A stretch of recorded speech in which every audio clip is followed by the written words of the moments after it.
Om Agyanatimirandasya Gyananjanam Shalakaya Chakshurunmilitam Yena Tasmai Shri Gurave Namaha Gurave Gaurachandraya Radhikai Stadalaye Krishnaya Krishna Bhaktaya Tadbhaktaya Namo Namaha Narayanam Gurum Vande Saranyam Bhakta Bandhavam Gauramanovistam Purnam Radhadasyam Pradayakam Rupanugacharya Varyam Rupamanjari Preshtakam Patita Pavana Bandhavam Yugacharya Narayanam Vanchakalpa Tarubhyascha Kripa Sindhubhya Evacha Patitanam Pavanebhyo Vaishnavebhyo Namo Namaha Namo Mahavadanyaya Krishna Prema Pradayate Krishnaya Krishna Chaitanya Namne Gaura Twise Namaha Shama Sundara Shikanda Shekara Ismera Hasara Murali Manohara Radhikara Sikamam Kripanide Swapriya Charana Kinkarim Kuru Tapta Kanchana Gaurangi Radhe Vrindavaneshwari Vrishabhanusute Devi Pranamami Hari Priye Vrindai Tulasi Deviyai Priyayai Keshavasya Krishna Bhakti Prade Devi Satyavatyai Namo Namaha Shri Krishna Chaitanya Prabhu Nityananda Shri Advaita Gadadhar Shri Vasadi Gaura Bhakta Vrinda Hare Krishna Krishna Krishna Hare Hare Hare Ramu Ramo Ramo Hare Hare. So first of all, I begin offering my most humble obeisances to the dust of the lotus feet of Paramaradattama Shri Guru Pada Padma Nitrila Pravishta Om Vishnu Pada Paramahamsa Parivrajaka Ashtotara Sata Srimad Srila Bhaktivedanta Narayana Goswami Maharaj Srila Gurudeva, and to my most beloved Shikshan Sannyasa Guru Nitrila Pravishta Om Vishnu Pada Paramahamsa Parivrajaka Ashtotara Sata Srimad Srila Bhakti Vigyana Bharati Goswami Maharaj, and to all Shirupanuva Gauriya Guru Varga, to all Tridandi Sannyasis, Brahmacharis, Vaishnavas, Vaishnavis, to all the assembled devotees here today, my most respectful obeisances. So by the causeless mercy of Srila Gurudeva and all the Mahabhagavatas Acharyas, we are able to assemble here one more time. We continue reading from Sri Gopi-gita, verse 15. Atatyad bhavan ani kananam truttirugayate tvam apashyatam kutila kuntalam shri mukam chate jaravudikshatam pakshma kridrisham. O beloved, unable to see you as you roam the forest, engaging in pleasure pastimes during the day, we experience every moment as a millennium. Then, upon your return from the forest at dusk, although we eagerly gaze upon your exquisitely beautiful lotus face, adorned with curly locks, we become greatly perturbed by the occasional blinking of our eyes. At that time, the creator of eyelids appears as a fool to us. So in this verse, gopis, they are expressing their pain of separation from Krishna. And when he's out during the day grazing the cows, and finally when he comes back by the end of the day, they are able to see him again. Very beautiful face, decorated with his curly hairs, his lotus eyes. But suddenly their eyes are blinking, and by that interruption of Krishna's vision, they become upset and they start cursing the creator of the eyelids, calling him a fool. So Bhava Prakashika Vritti, commentary of Srila Gurudev. The general meaning of this verse is given in the translation. Atati means walks or goes. Bhavan means you, referring here to Shri Krishna, because the gopis are speaking. Ani means in the daytime, specifically in the morning. And Kananam refers to Vrinda Kananam, the forests and gardens of Vrindavan. The gopis tell Krishna, you look exceedingly beautiful in the morning when surrounded by many friends. You wander to the pasturing grounds of Vrindavan so that your cows may graze. At that time, you make us suffer from the heart disease of Kama. Truti yugayate tvam apashyatam. A truti is a very short time, a fraction of a second, and the yuga is billions of years. The gopis continue. When you take the cows to graze in Vrindavan, you feel so much separation that the very briefest moment, a minute part of a minute part of a second, becomes millions of millenniums for us. So those who have little bit studied this Vedic mathematics, Truti is the smallest part of calculable time that Vedic mathematics deals with. Here in the translation, it says that it is about 1 divided into 2,700 parts of a second. This is called Truti. So this is the smallest fraction of time that Vedic mathematics can calculate and work with. There is like a huge table, of different gradations of time. And then Truti is the smallest one. And the Yuga is the biggest one. So in Gopi's feelings, these two measurements of time, they, they switch their roles. Truti becomes like Yuga, and Yuga also becomes like Truti when they're meeting with Krishna. It's like the opposite. Like the whole Rasalila runs by a night of Brahma, and the gopis, they feel as if just one Truti has passed. And the opposite happens when they are separated from Krishna, and one Truti feels just like one Yuga. Kutila kuntalam Srimukam chate. Kuntalam means hair, and Kutila kuntalam means curly hair.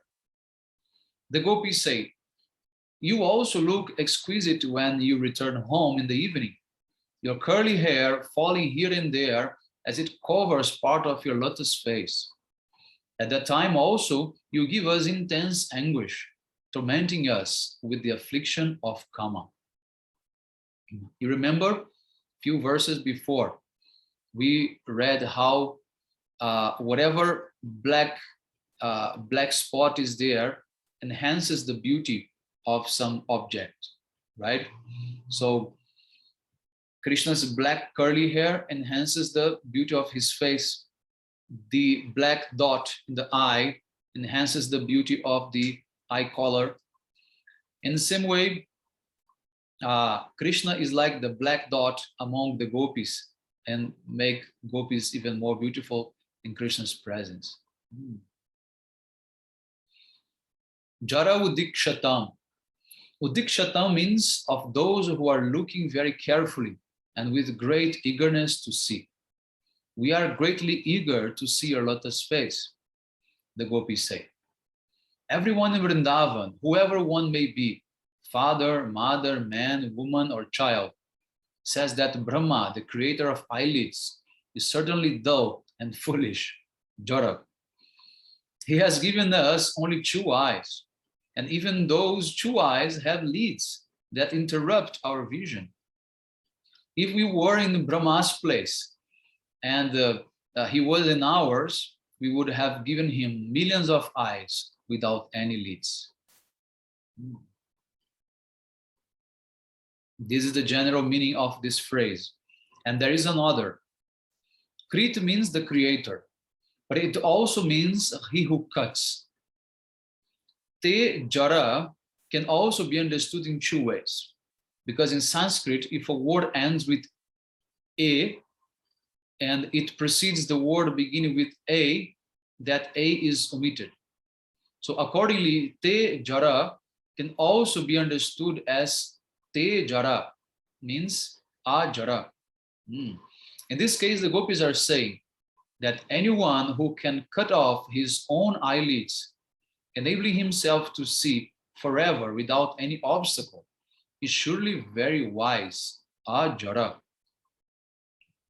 We are not able to do so, but if anyone is so intelligent and expert that he can do, that person is certainly Rasika and Bhavuka.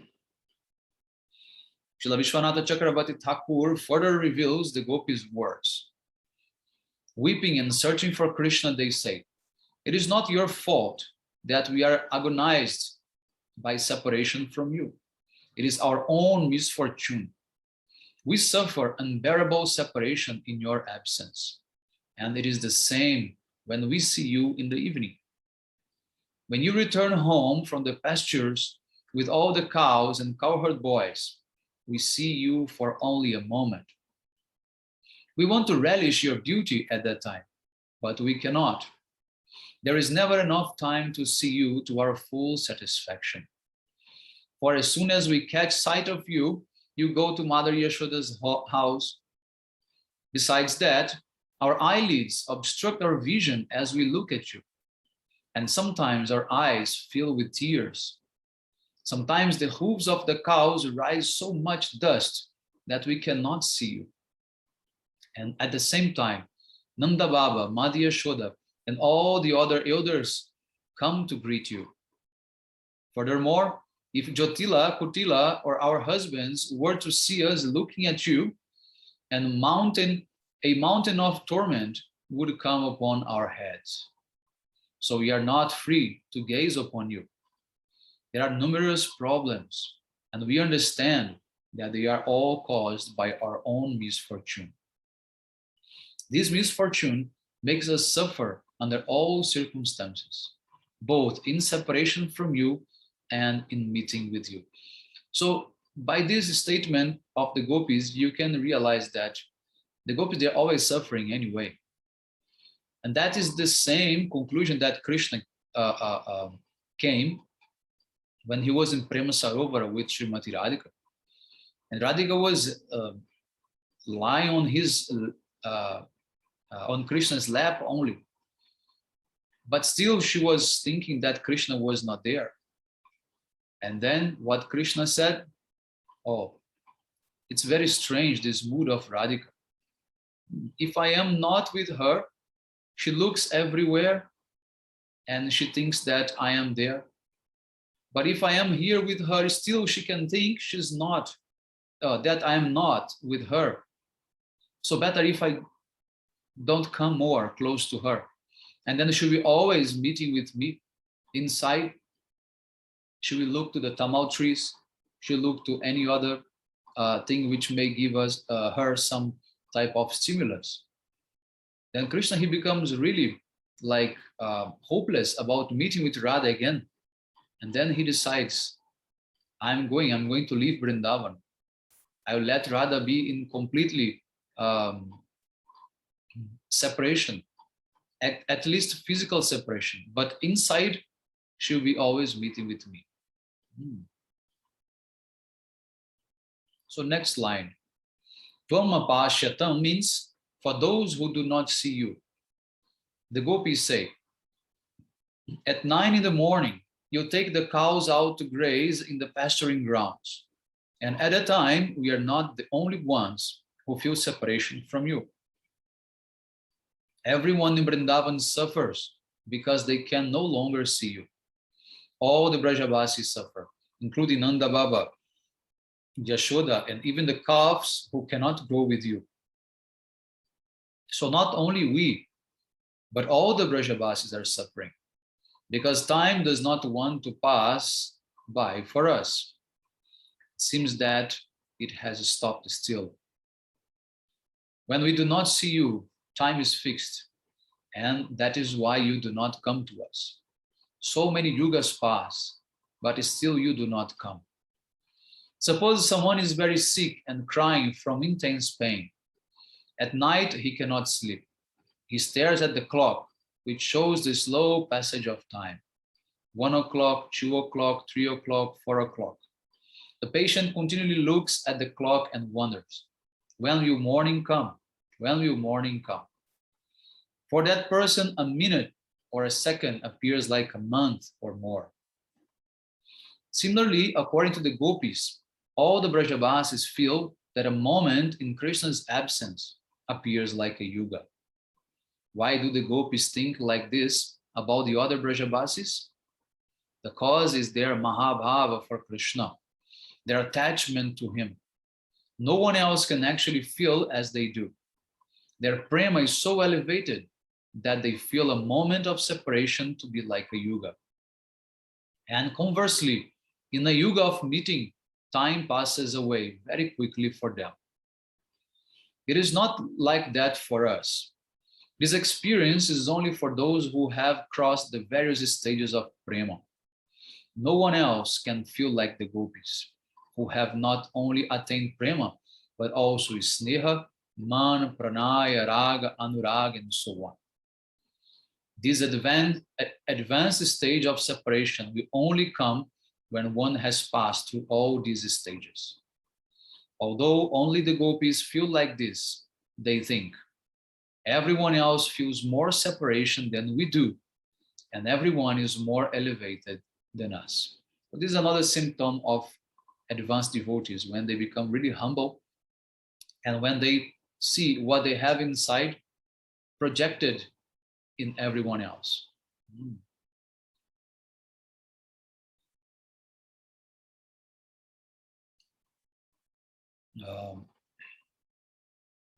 They consider that when the cuckoos stop singing, it is because they are weeping in the same mood as they themselves. This is a symptom of Mahabhav.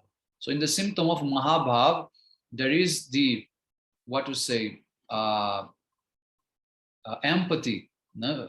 Like they feel that everyone feels like them, and they become empathetic with everyone's sorrow or pain, thinking that it's much greater than actually what they really feel. Truti Yugayati. One kshana is 32 parts of 25 seconds. And a truti is 2,700 parts of kshana. A truti is a very tiny fraction of a second. But whenever the gopis not see Krishna, it becomes like a yuga. Krishna goes cow herding for 3 praharas of the day, which the other Brajabasis experience as 3 months, and which the gopis feel as millions of yugas. So 1 prahara is a time period approximately of 3 hours. Each day consists of 8 praharas, means 24 hours. So the gopis only alone can feel like this because of their unique attachment for Krishna. Their love reaches the stage of modan, and Srimati Radhika relishes modanna bhav towards him. And then there is a footnote saying, modan is the first stage of adhiruddha mahabhav, some of the symptoms of which are turning the hearts of all those in the presence of the afflicted one, and the apprehension that Shri Krishna feels discomfort when he is in fact perfectly satisfied. When Mahabhav increases even further, it attains an extremely advanced condition, the paramour emotion, in which it becomes jubilant due to the simultaneous manifestation of all types of transcendental emotions, is called madan. This madana bhava is eternally and splendidly manifest only in Sri Radha and occurs only at the time of meeting. It is also referred as Madanakya Mahabhava. So that was, I was just explaining in that Lila of Prema Sarovar. Radhika there, she's experiencing this Madanakya Mahabhav, the separation in the meeting. And only she can do it, nobody else.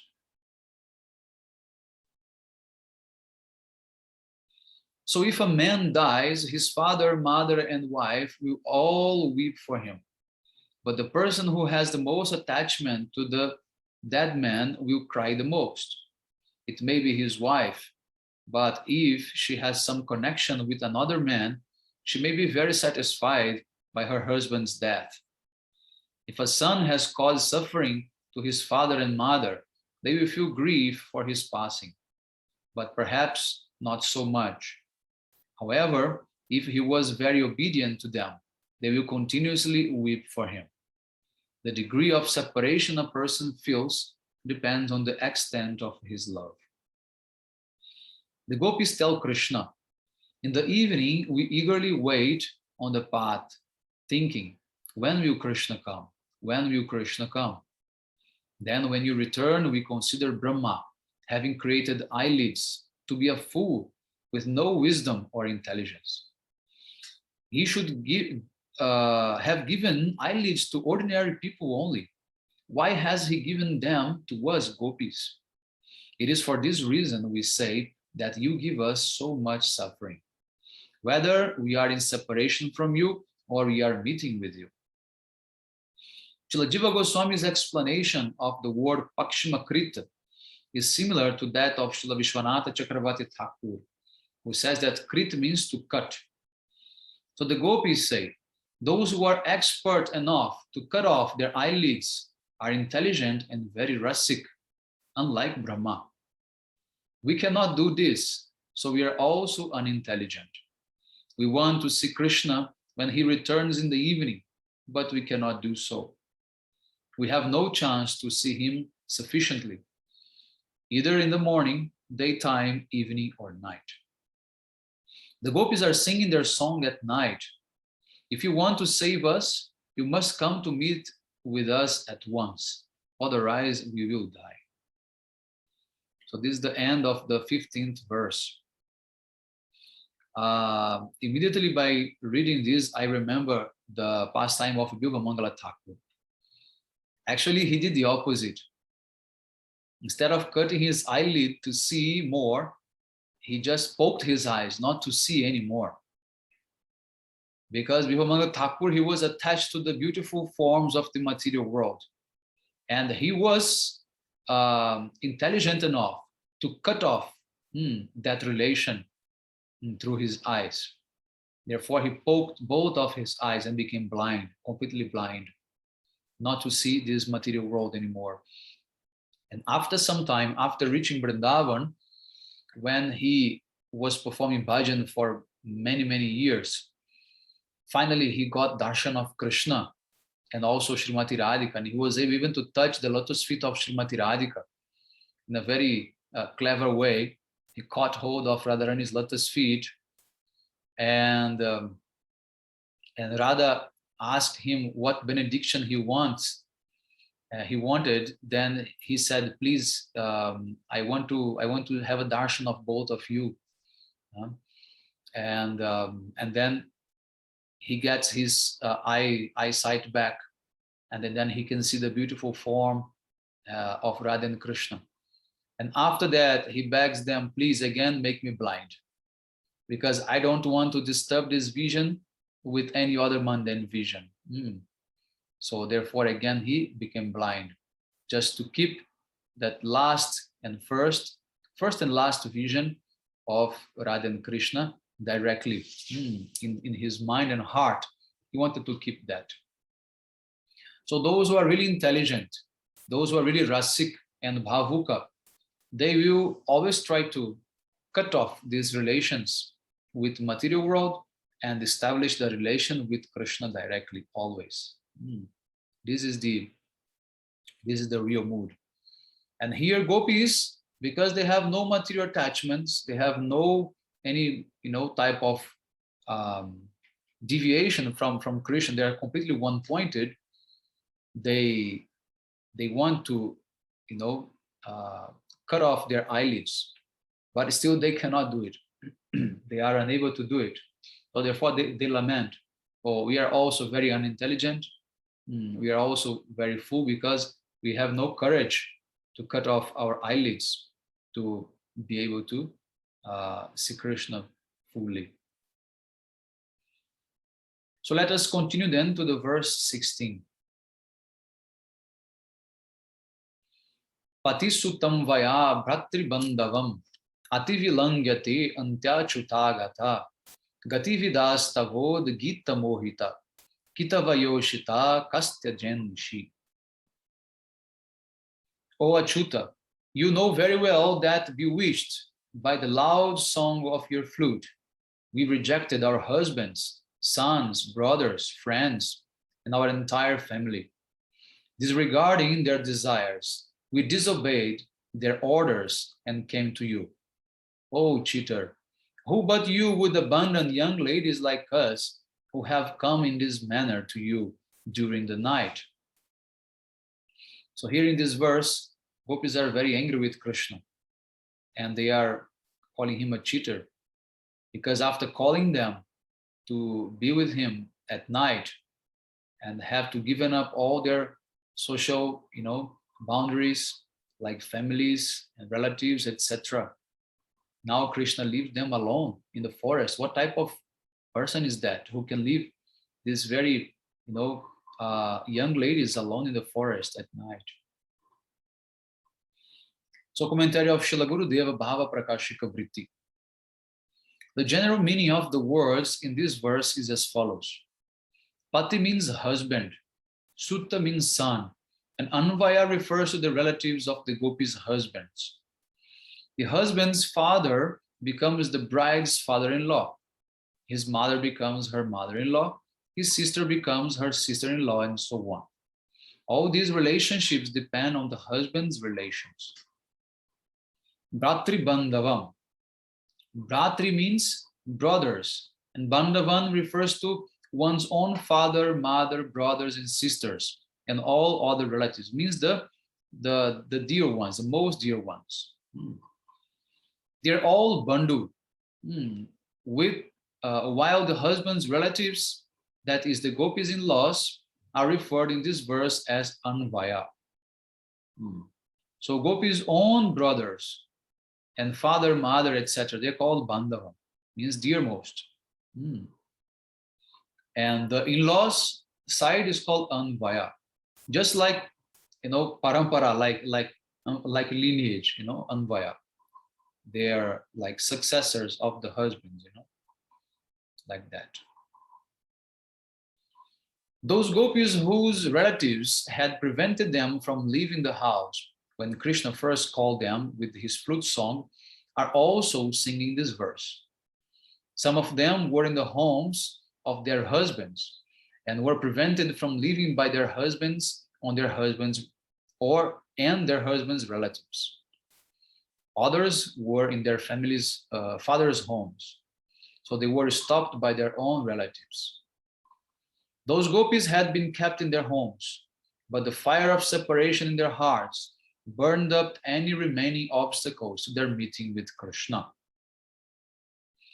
So now there is a footnote explaining, a very long footnote. Srila Shukadeva Goswami hides the confidential desired goal of the gopis from materialistic people. By the words dushaha, he expresses the external meaning as well as the deep inner meaning that is dear to the devotees who have knowledge of confidential devotional service. First, he speaks for materialistic people. Shri Krishna granted liberation to the gopis.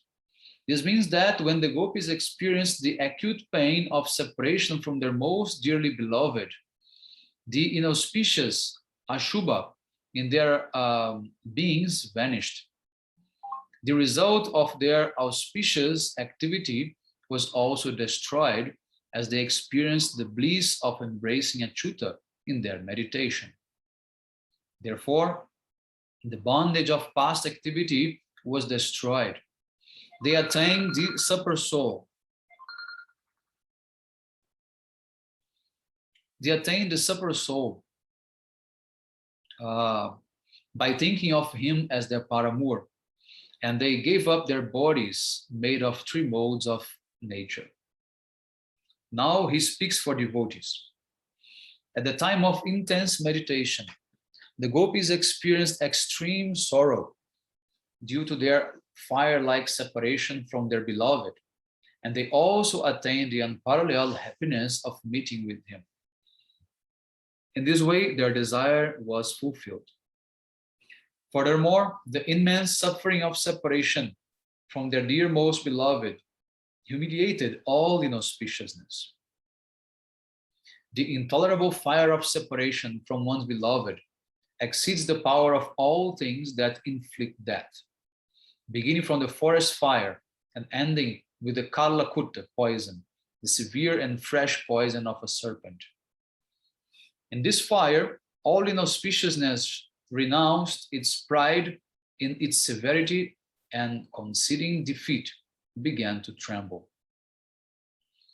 As soon as Lord Achyuta came in the gopis' meditation, their transcendental bodies, made of prema and endowed with appropriate self-conception, manifested, and he embraced them. The relief the gopis experienced at that time conquered all material and spiritual auspiciousness. That is, in comparison to the blissful embrace of their beloved, who appeared in their meditation, the material happiness of millions of universes, as well as the spiritual bliss of thousands of Brahman attainments, appeared quite inferior. So this was the commentary of Srila Gurudev of Sarata Darshini, the commentary of Srila Vishwanath Chakravarti Thakur. So now come back to the text. So here he just gave the examples how Shukadeva Goswami was, speaking different way for different public. He entered their hearts, means Krishna entered their hearts, where they tightly embraced him and then went with him to Rasa Lila. Ati Vilangya means completely neglecting. The gopis tell Shri Krishna that although it is generally considered very dishonorable for a person to disobey superiors, we neglected our superiors' orders, quarreled with them, and came here to meet with you. They wanted to tie us up by our wrists, but still we came, like deaf or mad persons. It means the gopis, they faced all types of dangers just to be with Krishna. Te antyachyuta gataha. The gopis say, O Achyuta, the infallible one, you have disappeared from our vision. You have failed in the matter of showing yourself to us. Thus, in the name Achyuta, not contrary to your deeds. Krishna may ask, why did you come to me then? It is you who have called us, the gopis replied. We did not come here for our own accord. We did not desire to come. You are the cause of our coming here. And Krishna says, no, no, no. I have not called you. Yes, you called us. Do not deny it. Gatividas tavod gita mohita. It is not that you played your flute by the will of providence. You did so deliberately, with full knowledge of all the consequences.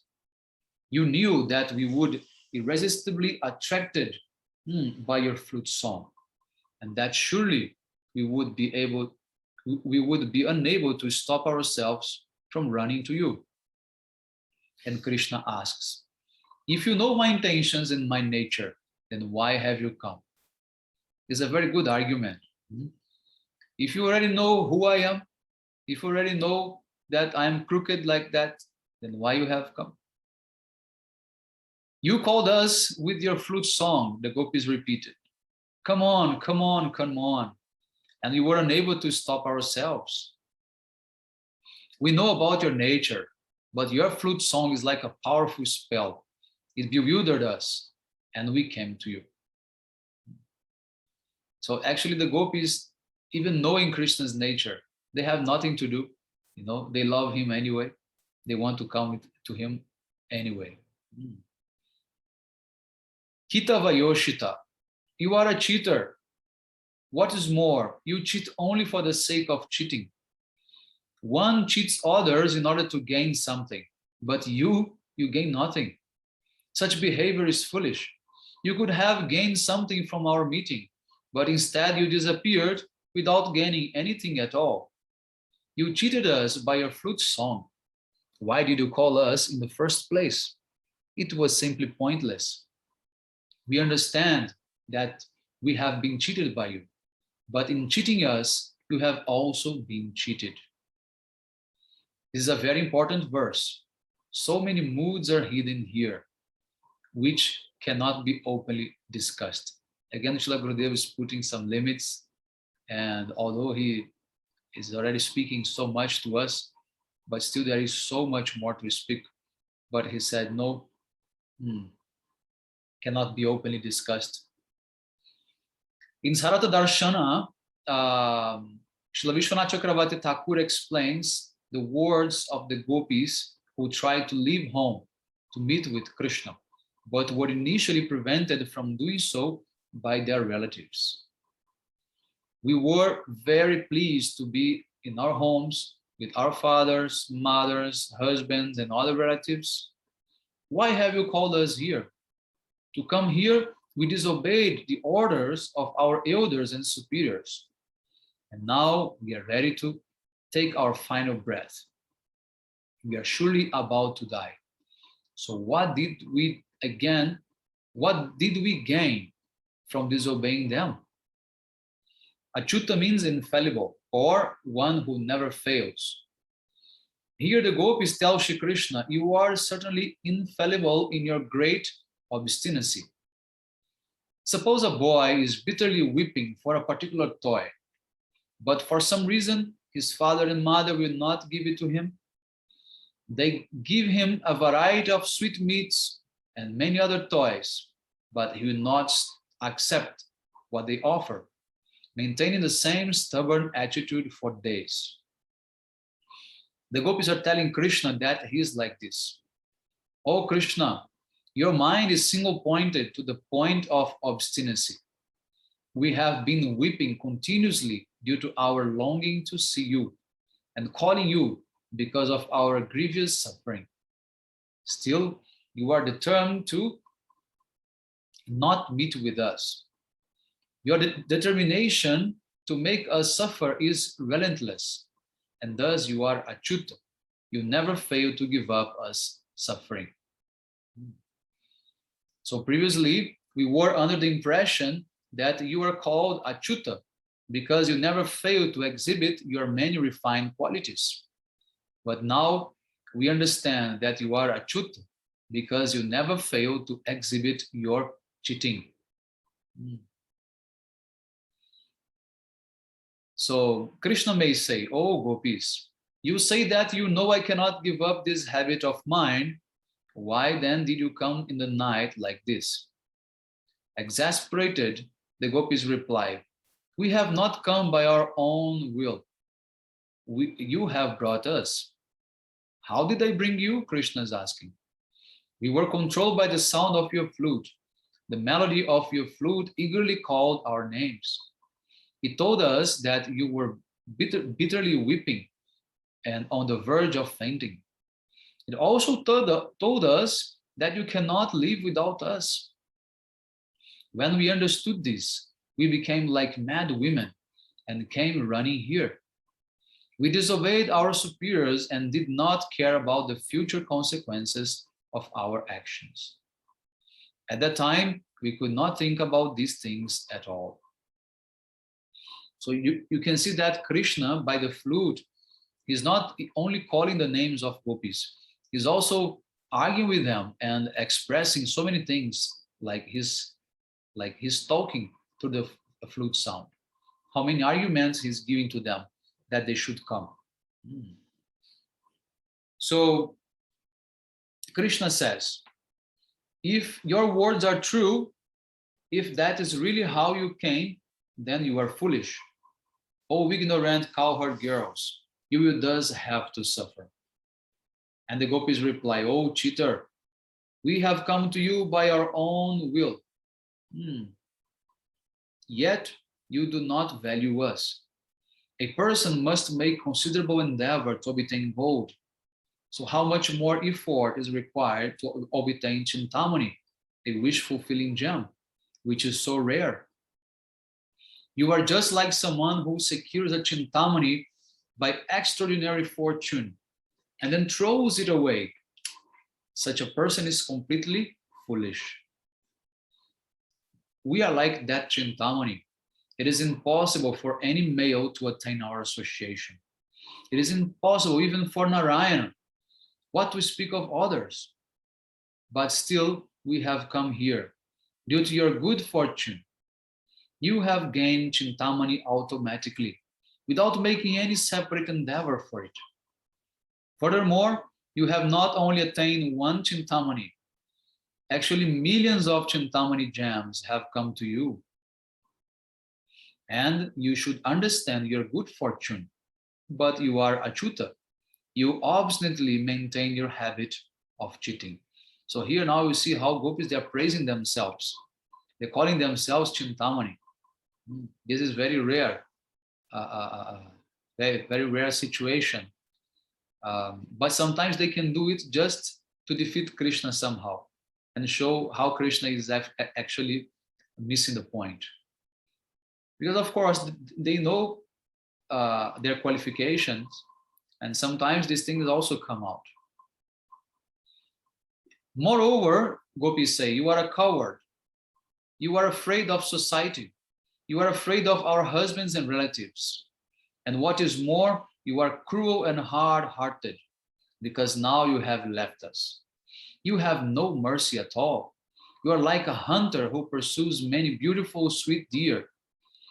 You have no realization of how precious we are, and therefore you are cheated.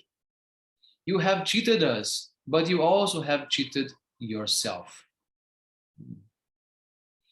Kamdeva, the Cupid, speaks about great saintly renunciates, like Srila Shukadeva Goswami, who do not cut their hair, wear any clothing, cook for themselves, accept luxurious foods, or keep any possessions. Kamdeva says, just look at all these beggars. They hate me, and that is why I have made them like this. They beg here and there. That is why I have, without garments or possessions, I have made them like prisoners, and I am making them suffer. So now Kamdev is saying that because the saints, they're not interested, in any type of relationships, then he's making them like beggars to make them suffer. Kamdeva thinks that by his arrangement, such persons are forced to live without possessions. But in reality, however, it is by Shri Krishna's mercy that saintly persons have no interest in worldly attractions.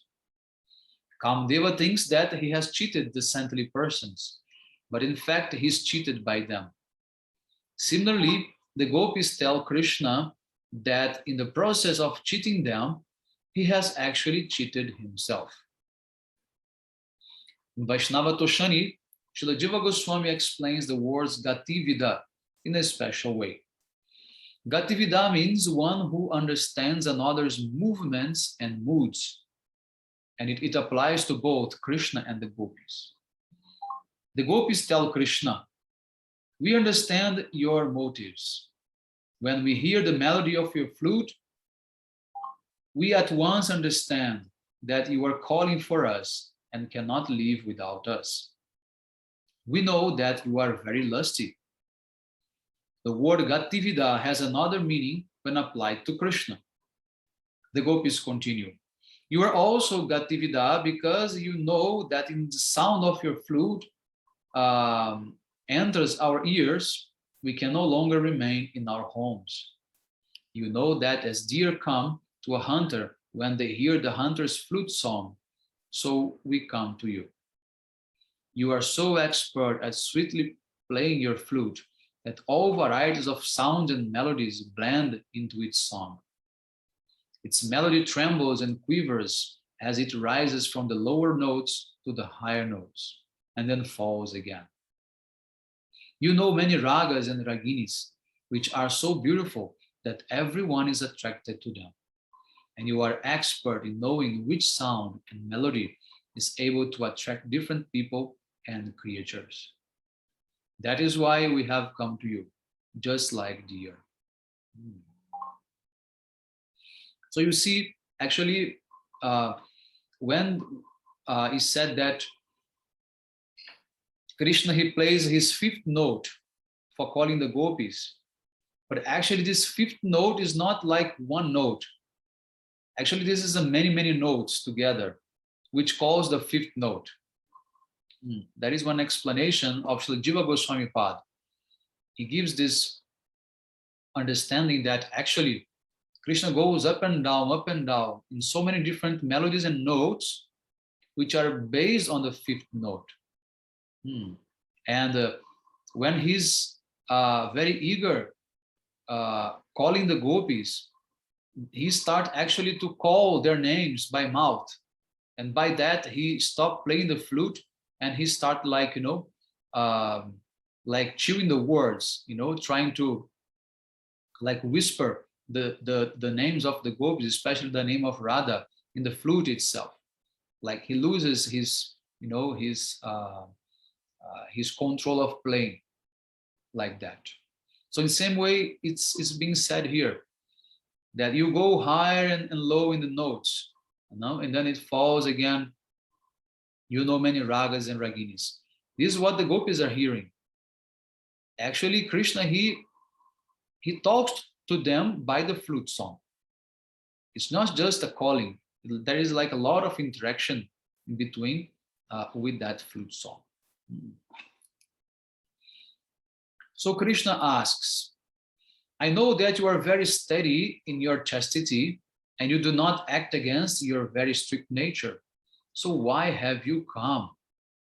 You are fully aware of the influence of the musical arrangements of your flute songs, the gopis say. Even Indra, Shankar, and Brahma are attracted when they hear those songs. Why then would we not respond? After all, you are extremely beautiful and we are young ladies attracted to you. So why would we not be attracted? We became maddened and we came.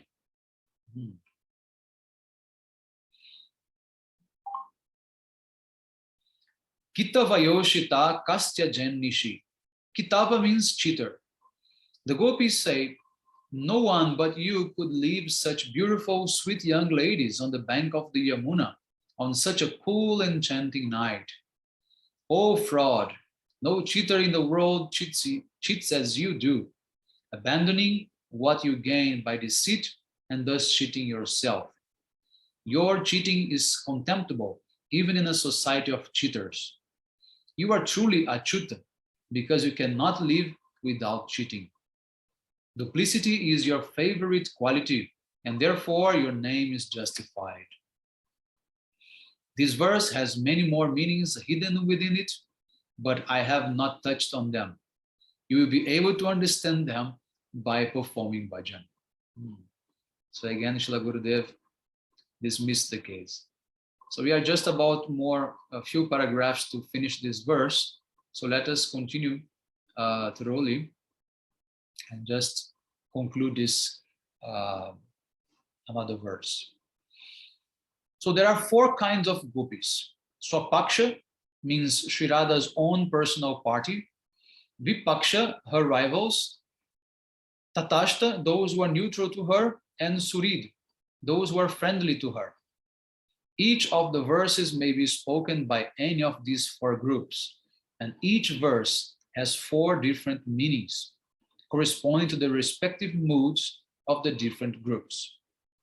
Our acharyas have not given 4 different explanations for each verse. The explanations which they have not given, as well as those which they have given, must be realized by the readers themselves. That's a very, very difficult task for us, how many lifetimes we need to be able to realize all these different moods. The Swapaksha gopis are leftists, and they are in Srimati Radhika's group. They have a contrary mood, and they express this in the way they speak.